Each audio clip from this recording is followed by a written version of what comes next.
कृष्णाय वासुदेवाय हरे परमात्मने प्रणतः क्लेशनाशाय गोविंदाय नमो नमः। संबंध। अब संजय आगे के 4 श्लोकों में पूर्व श्लोक का खुलासा करते हुए दूसरों के शंख वादन का वर्णन करते हैं।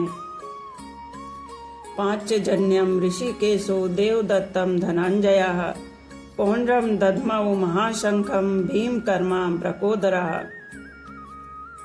व्याख्या। पांचजन्यम ऋषिकेशः सबके अंतर्यामी अर्थात सबके भीतर की बात जानने वाले साक्षात भगवान श्री कृष्ण ने पांडवों के पक्ष में खड़े होकर पांचजन्य नामक शंख बजाया।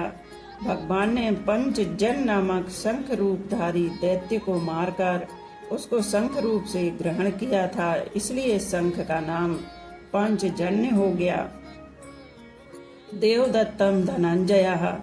राजसूय यज्ञ के समय अर्जुन ने बहुत से राजाओं को जीतकर बहुत धन इकट्ठा किया था, इस कारण अर्जुन का नाम धनंजय पड़ गया। निवात कवच आदि दैत्यों के साथ युद्ध करते समय इंद्र ने अर्जुन को देवदत्त नामक शंख दिया था। इस शंख की ध्वनि बड़े जोर से होती थी, जिससे शत्रुओं की सेना घबरा जाती थी। इस शंख को अर्जुन ने बजाया। पौंड्रम दध्मौ महाशंखम भीमकर्मा ब्रकोदरः। हिडम्बासुर, बकासुर, जटासुर आदि असुरों तथा कीचक, जरासंध आदि बलवान वीरों को मारने के कारण भीमसेन का नाम भीमकर्मा पड़ गया। उनके पेट में जठराग्नि के सिवाय ब्रक नाम की एक विशेष अग्नि थी, जिससे बहुत अधिक भोजन पचता था, इस कारण उनका नाम ब्रकोदर पड़ गया। ऐसे भीमकर्मा ब्रकोदर भीमसेन ने बहुत बड़े आकार वाला पौंड नामक शंख बजाया। श्लोक। अनंत विजयम राजा कुंती पुत्रो युधिष्ठिरा नकुला सहदेवश्च सुघोषमणि पुष्पकौ। व्याख्या। अनंत विजयम राजा सुघोषमणि पुष्पकौ। अर्जुन, भीम और युधिष्ठिर ये तीनों कुंती के पुत्र हैं तथा नकुल और सहदेव ये दोनों माद्री के पुत्र हैं। यह विभाग दिखाने के लिए ही यहाँ युधिष्ठिर के लिए कुंती पुत्र विशेषण दिया गया है। युधिष्ठिर को राजा कहने का तात्पर्य है कि युधिष्ठिर जी वनवास के पहले अपने आधे राज्य इंद्रप्रस्थ के राजा थे और नियम के अनुसार 12 वर्ष वनवास और 1 वर्ष अज्ञातवास के बाद वे राजा होने चाहिए थे। राजा विशेषण देकर संजय यह भी संकेत करना चाहते हैं कि आगे चलकर धर्मराज युधिष्ठिर ही संपूर्ण पृथ्वी मंडल के राजा होंगे। श्लोक। कायश्च परमेशवासः शिखंडी च महारथा धृष्टद्युम्नो भ्रातश्च सात्यकिशाच पराजिता द्रौपदो द्रौपदेयश्च सर्वशः पृथ्वीपतेः सौभद्रश्च महाबाहु शंकाद्यमु पृथक पृथक। व्याख्या। कायश्च परमेशवासा शंकरम दधमु पृथक पृथक। महारथी शिखंडी बहुत सूरवीर था। यह पहले जन्म में स्त्री काशीराज की कन्या अम्बा था और इस जन्म में भी राजा द्रुपद को पुत्री रूप से प्राप्त हुआ था। आगे चलकर यही शिखंडी स्तुकर्ण नामक यक्ष से पुरुषत्व प्राप्त करके पुरुष बना। भीष्म जी इन सब बातों को जानते थे और शिखंडी को स्त्री ही समझते थे, इस कारण वे इस पर बाण नहीं चलाते थे। अर्जुन ने युद्ध के समय इसी को आगे करके भीष्म जी पर बाण चलाए और उनको रथ से नीचे गिरा दिया। अर्जुन का पुत्र अभिमन्यु बहुत शूरवीर था। युद्ध के समय इसने द्रोण निर्मित चक्रव्यूह में घुसकर अपने पराक्रम से बहुत से वीरों का संहार किया। अंत में कौरव सेना के 6 महारथियों ने इसको अन्याय पूर्वक घेर कर इस पर शस्त्र अस्त्र चलाए। दुशासन पुत्र के द्वारा सिर पर गदा का प्रहार होने से इसकी मृत्यु हो गई। संजय ने शंख वादन के वर्णन में कौरव सेना के सूरवीरों में से केवल भीष्म जी का ही नाम लिया और पांडव सेना के सूरवीरों में से भगवान श्री कृष्ण, अर्जुन, भीम आदि 18 वीरों के नाम लिए।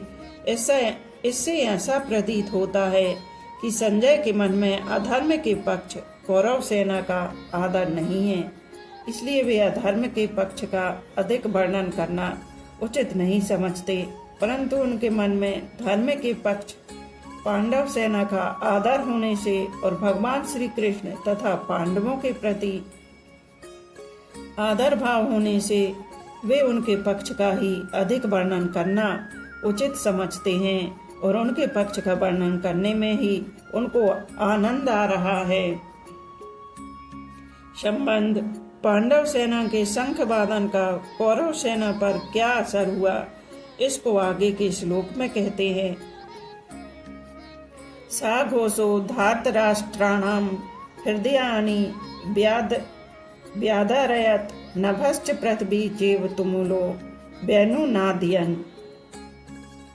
व्याख्या: सा घोषो धार्तराष्ट्राणां तुमुलो वेणुनादयन्।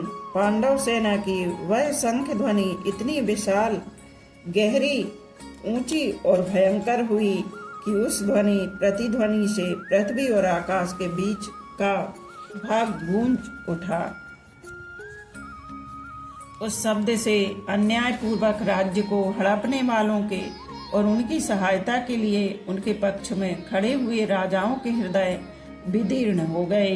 तात्पर्य कि हृदय को किसी अस्त्र शस्त्र से विदीर्ण करने से जैसी पीड़ा होती है, वैसी ही पीड़ा उनके हृदय में शंख ध्वनि से हो गई। उस शंख ध्वनि ने कौरव सेना के हृदय में युद्ध का जो उत्साह था, बल था, उसको कमजोर बना दिया, जिससे उनके हृदय में पांडव सेना का भय उत्पन्न हो गया। संजय ये बातें धृतराष्ट्र को सुना रहे हैं। धृतराष्ट्र के सामने ही संजय का धृतराष्ट्र के पुत्रों अथवा संबंधियों के हृदय विदीर्ण कर दिए, ऐसा कहना सभ्यतापूर्ण और युक्ति संगत नहीं मालूम देता।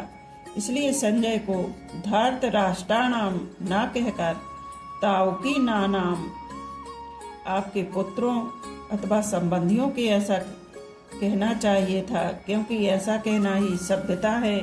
इस दृष्टि से यहाँ धार्तराष्ट्राणाम पद का अर्थ जिन्होंने अन्याय पूर्वक राज्य को धारण किया, ऐसा लेना ही युक्ति संगत तथा सभ्यता पूर्ण मालूम देता है। अन्याय का पक्ष लेने से ही उनके हृदय विदीर्ण हो गए।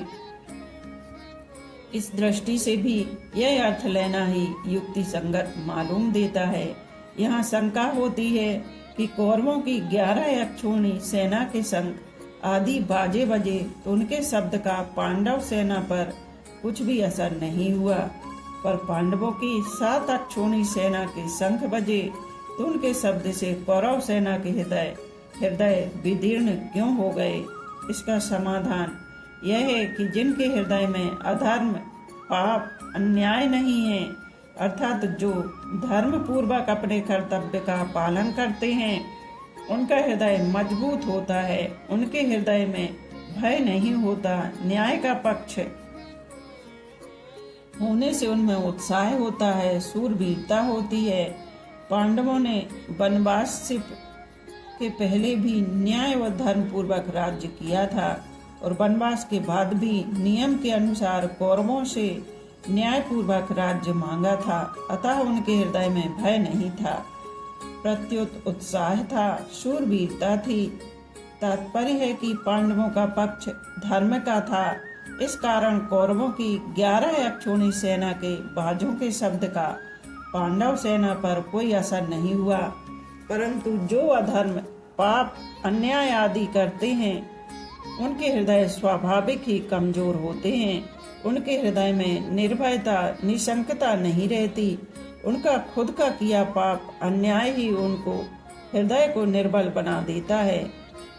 अधर्म अधर्मी को खा जाता है। दुर्योधन आदि ने पांडवों को अन्याय पूर्वक मारने का बहुत प्रयास किया था। उन्होंने छल कपट से अन्याय पूर्वक पांडवों का राज्य छीना था और उनको बहुत कष्ट दिए थे। इस कारण उनके हृदय कमजोर निर्बल हो चुके थे। तात्पर्य है कि कौरवों का पक्ष अधर्म का था, इसलिए पांडवों की 7 अक्षौणी सेना की शंख ध्वनि से उनके हृदय विदीर्ण हो गए। उनमें बड़े जोर की पीड़ा हो गई। इस प्रसंग से साधक को सावधान हो जाना चाहिए कि उसके द्वारा अपने शरीर, वाणी, मन से कभी भी कोई अन्याय और अधर्म का आचरण ना हो। अन्याय हो और अर्ध अधर्म युक्त आचरण से मनुष्य का हृदय कमजोर निर्बल हो जाता है, उसके हृदय में भय पैदा हो जाता है। उदाहरणार्थ लंकाधिपति रावण से त्रिलोकी डरती थी। वही रावण जब सीता जी का हरण करने जाता है तब भयभीत होकर इधर उधर देखता है। इसलिए साधक को चाहिए कि वह अन्याय अधर्म युक्त आचरण कभी ना करे।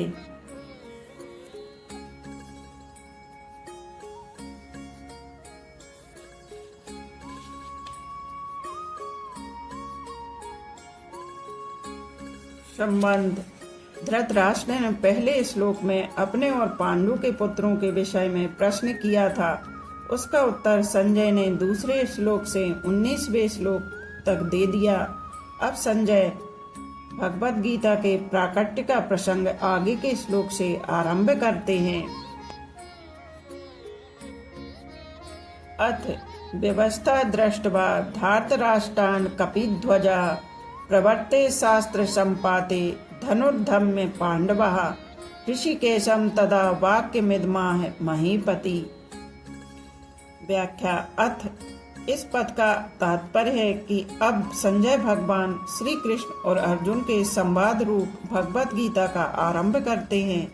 18वें अध्याय के 74वें श्लोक में आए इति पद से यह संवाद समाप्त होता है। ऐसा ही भगवत गीता के उपदेश का आरंभ उसके दूसरे अध्याय के 11वें श्लोक से होता है और 18वें अध्याय के 6वें श्लोक में 66वें श्लोक में यह उपदेश समाप्त होता है।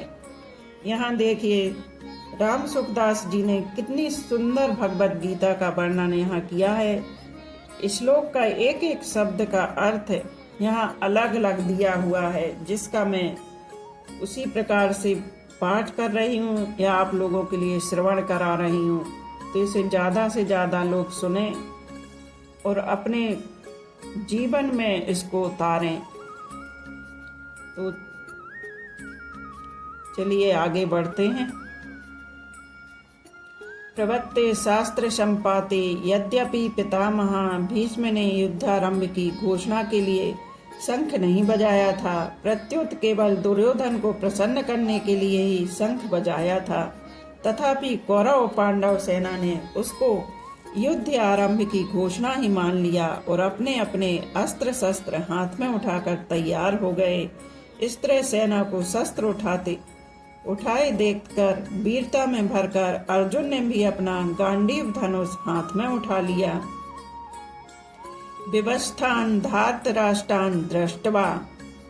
इन पदों से संजय का तात्पर्य है कि जब आपके पुत्र दुर्योधन ने पांडवों की सेना को देखा तब वह भागा भागा द्रोणाचार्य के पास गया, परंतु जब अर्जुन ने कौरवों की सेना को देखा तब उनका हाथ सीधे गांडीव धनुष पर ही गया। धनुर्धम्य।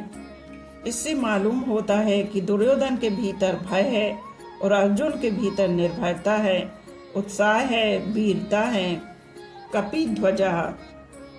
अर्जुन के लिए कपिध्वज विशेषण देकर संजय धृतराष्ट्र को अर्जुन के रथ की ध्वजा पर विराजमान हनुमान जी का स्मरण कराते हैं। जब पांडव वन में रहते थे तब एक दिन अकस्मात वायु ने एक दिव्य सहस्त्रदल कमल लाकर द्रौपदी के सामने डाल दिया। उसे देखकर द्रौपदी बहुत प्रसन्न हो गईं और उसने भीमसेन से कहा कि वीरवर, आप ऐसे बहुत से कमल ला दीजिए। द्रौपदी की इच्छा पूर्ण करने के लिए भीमसेन वहां से चल पड़े। जब वे कदली वन में पहुंचे तब वहां उनकी हनुमान जी से भेंट हो गई। उन दोनों की आपस में कई बातें हुई। अंत में हनुमान जी ने भीमसेन से वरदान मांगने के लिए आग्रह किया तो भीमसेन ने कहा कि मेरे पर आपकी कृपा बनी रहे, इस पर हनुमान जी ने कहा कि हे वायुपुत्र, जिस समय तुम बाण और शक्ति के आघात से व्याकुल शत्रुओं की सेना में घुसकर सिंहनाद करोगे, उस समय मैं अपनी गर्जना से उस सिंहनाद को और बढ़ा दूंगा। इसके सिवाय अर्जुन के रथ की ध्वजा पर बैठकर मैं ऐसी भयंकर गर्जना किया करूंगा जो शत्रुओं के प्राणों को हरने वाली होगी, जिससे तुम लोग अपने शत्रुओं को सुगमता से मार सकोगे। इस प्रकार जिनके रथ की ध्वजा पर हनुमान जी विराजमान हैं, उनकी विजय निश्चित है। पांडवा धृतराष्ट्र ने अपने प्रश्न में पांडवा पद का प्रयोग किया था, अतः धृतराष्ट्र को बार बार पांडवों की याद दिलाने के लिए संजय यहाँ 1 और 14 में और यहाँ पांडवा शब्द का प्रयोग करते हैं। ऋषिकेशम तदा वाक्यमिद माह महीपते। पांडव सेना को देखकर दुर्योधन तो गुरु द्रोणाचार्य के पास जाकर चालाकी से भरे हुए वचन बोलता है, परंतु अर्जुन कौरव सेना को देखकर, जो जगत गुरु हैं, अंतर्यामी हैं, मन बुद्धि आदि के प्रेरक हैं, ऐसे भगवान श्री कृष्ण से शूरवीरता, उत्साह और अपने कर्तव्य से भरे हुए आगे कहे जाने वाले वचन बोलते हैं। आज यहीं पर समाप्त करते हैं। मैं इसलिए पूरा एक एक शब्द आप लोगों के लिए श्रवण करा रही हूँ या मैं पाठ कर रही हूँ, मालूम नहीं कौन सा शब्द जीवन में या हृदय में बैठ जाए तो पूरा जीवन ही बदल जाए। इसलिए उसको जैसा मैं इसमें भगवत गीता में दिया हुआ है उसी तरह मैं इसका पाठ कर रही हूँ। तो आप लोग ज़्यादा से ज़्यादा श्रवण करें और सब्सक्राइब करें, लाइक कमेंट शेयर जरूर करें। बोलो राधे राधे।